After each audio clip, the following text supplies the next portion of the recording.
worked. It worked. You have the seesaw working perfectly. It doesn't sound like your typical library at Pinewood Elementary School. When they come to library, it isn't shh, be quiet. It's now reach out, discover, learn, have fun, play with things. That's thanks to a competition held by the CIA to get new learning tools in the classroom. Media teacher Susan Young won this year's CIA Mission Possible Makerspace Nation competition for Omaha. The prize was $30,000, which she's been using to thoughtfully order educational tools over the last few months. And while the students might not know it, they're learning important skills like coding. This car needs to get from music all the way to the weather on this rug. So we have set up a little track to get it there. Ready? They get to learn and figure out how to do stuff. They problem solve most of it. Troubleshooting and teamwork. I give them a little bit of direction, but then I let them figure it out. It's workforce development disguised as fun. So much fun to do this. You didn't even realize you were becoming an engineer. Jennifer Tyrell with ORISE, the organization that manages this competition for the CIA, says the tools are to encourage kids to get involved in the STEAM fields: science, technology, engineering, art, and math. Something like a makerspace is really building the creative thinking, problem solving, and cooperation skills that students are going to need to be our country's next STEAM workforce. You watch, the kids you see in the background are going to be on those high school robotics clubs and all those kind of things, taking over the world at some point, because it just will transfer into everything they do. On your side, in Omaha, Bella Caracta, 6 News.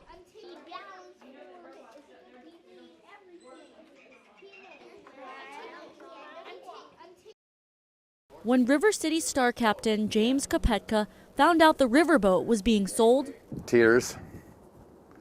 Tears, we didn't want to see it go. Now it could go to anyone and anywhere, starting at $135,000. The city, which owns the land, decided to go in another direction for the park. We had no idea whether we could stay as they sold everything upstairs, but whatever happens is going to happen. The 1940s era paddle wheel riverboat could hold 145 passengers and would be busy, especially during this time of year. So we'll do up to 4, even 5 sightseeing cruises a day. We'll do lunch cruises, we do evening dinner cruises, we have bus loads that come in, the retired bus loads that come in, we'll service them. We do private corporate parties. And even weddings, where the newlyweds tie the knot on the upper deck. But now it sits idly, waiting to see who its next owners will be. So it would be great if we could find a local buyer that could maybe keep it in the Omaha area so people could keep enjoying it. All of us here are going to miss the people the most because we brought a lot of smiles to the kids and adults. Including myself, as Captain Kopetka gave me a souvenir to remember it by. Suitable for framing. On your side, in Omaha. Show that you are an honorary captain Bella on the Caracta, River City Star. 6 News.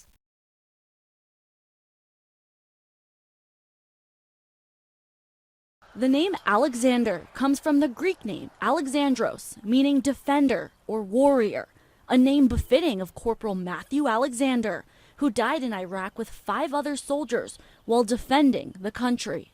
Nebraska City Police Department Sergeant Chris Richardson, also a soldier himself, wanted to pay tribute to someone like Matthew with his new K9. I wanted to memorialize somebody. The city council ceremoniously welcomed the new German Shepherd in honor of the fallen 21-year-old Gretna soldier. Matthew's parents got to meet the dog first. Richardson says he's really tough, really growly. To Matthew's parents, he was anything but. Breeders from the Czech Republic named the dog Alex before Richardson found him. It's even on his pet passport. Before honoring Monica and Mel's son, Richardson tracked down their numbers to ask permission. We talked for about 45 minutes and getting ready to get off the phone, and she said, "So, what's your dog's name?" And I said, "His name is Alex." And there was a long pause. I just went, and I couldn't even, it took me a second or two, and then I said, that's what they called him, was Alex. Yeah, I was not prepared for that. She says all of his friends, military, they didn't call him Matthew and they didn't call him Alexander, they called him Alex. And it just seemed like the whole process of this was coming together, that this was what it was meant to be. This story just keeps getting richer, I think. It's quite an honor. On your side, in Nebraska City, Bella Caracta, 6 News.